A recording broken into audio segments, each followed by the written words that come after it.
Welcome back, everybody, to SoftwillyTalks, episode number 7. I think I've found some sort of schedule that I'm comfortable with for posting on this channel. It allows me to have some other free time for other videos on the other channels, and so forth. So, I think I'm going to try and aim for at least 2 videos a week, 2 or 3 in between there. But I definitely want to keep this going because I just enjoy talking on this channel. It's just something that I enjoy doing, and clearly seeing the feedback you guys do enjoy it as well. Like I said, and like I always say in all my videos, I'm not a professional, so please, if there is something that's, you really need to speak with a professional about, let's use our brains here, right? Try and go speak with some sort of professional. And I also just want to clear the air here that going to a professional is actually really, really important. And I think that we should all at least experience it one time in our lives. I've talked to many people who don't actually go to professionals or have never. And I was always one that always felt like, you go to a professional, you're seen as someone who's like super damaged and whatnot. But no, that's actually not the case. I actually went to one, and I think that it was really relieving. They actually ground you, and they tell you what you need to really hear, and they help you figure out your issues on your own, or they help direct you and guide you to the proper people who can. Because once again, in this world, you're not alone. You're never one person that's experienced just a single thing like multiple people have experienced what you're experiencing now. All right, with that being said, let's get into our first question here. This says, I have a friend that self-harms and I do not know how to help them out. I'm in a national lockdown, so I can't go to them, and I'm unsure what to do.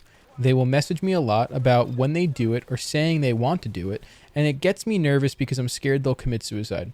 So yeah, dealing with someone who is suicidal, they don't know this, and you can't really say it. It sounds a little insensitive, but they're kind of putting a lot of pressure on you, right? And it's unintentional pressure. It's more like it's kind of like their cry for help. You know what I mean? Nobody wants to be in that position ever.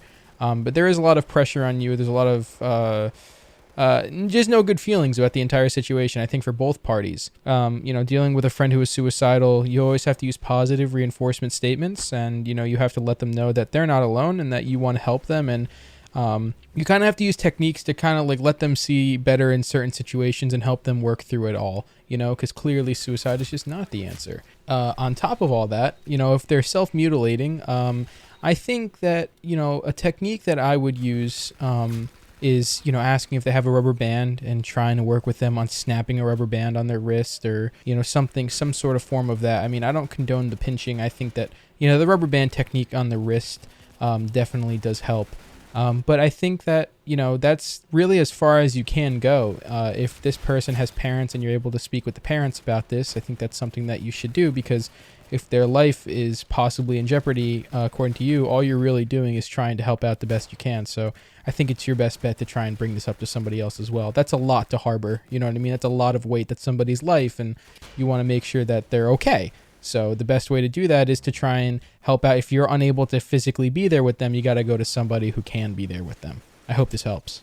All right, our next one here says, hey, Nick, I'm currently in online school and I'm going to high school. Over the events of the pandemic, me and some of my IRL friends have some sort of falling out. I personally have changed a lot in my life, and I would feel out of place trying to talk to them as I would have last year. I tried to a little bit ago, and I felt nothing but guilt, and like I was lying to them about myself. What should I do? Should I keep talking to them despite how I feel, or should I just ghost them? Thank you so much. Keep up the amazing work. I appreciate that.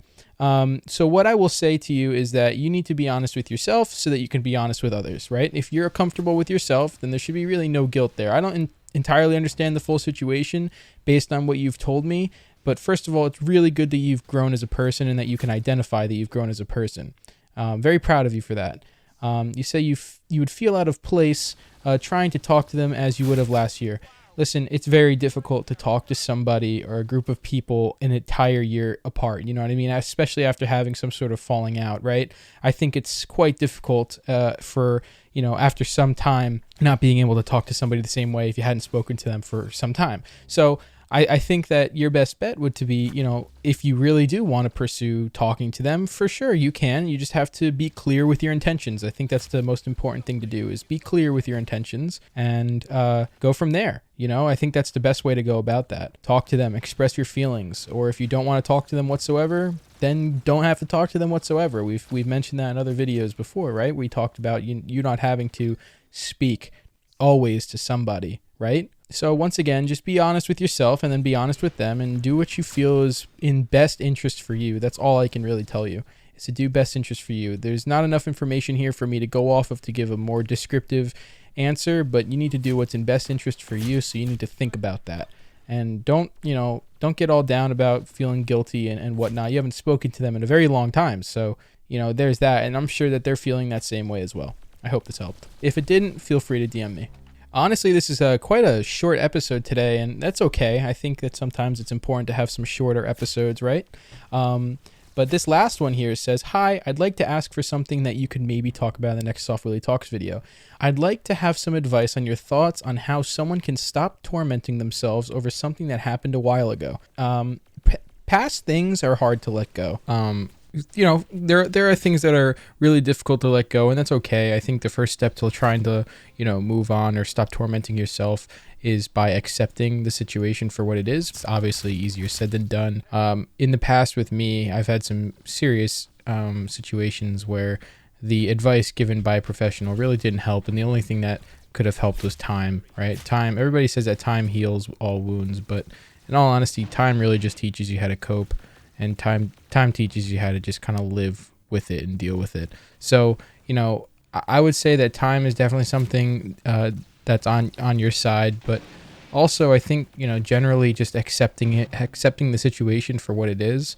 I can explain to you what my old therapist had told me. She said that if you're experiencing tormenting thoughts or unhappy thoughts, just general unhappy thoughts, just stop what you're doing and think of a stop sign and tell yourself that these thoughts are not helping you in any way positive, and try and go from there. That worked for just a little bit with me, and then it really didn't work at all. And then I just started getting constant, unhappy thoughts.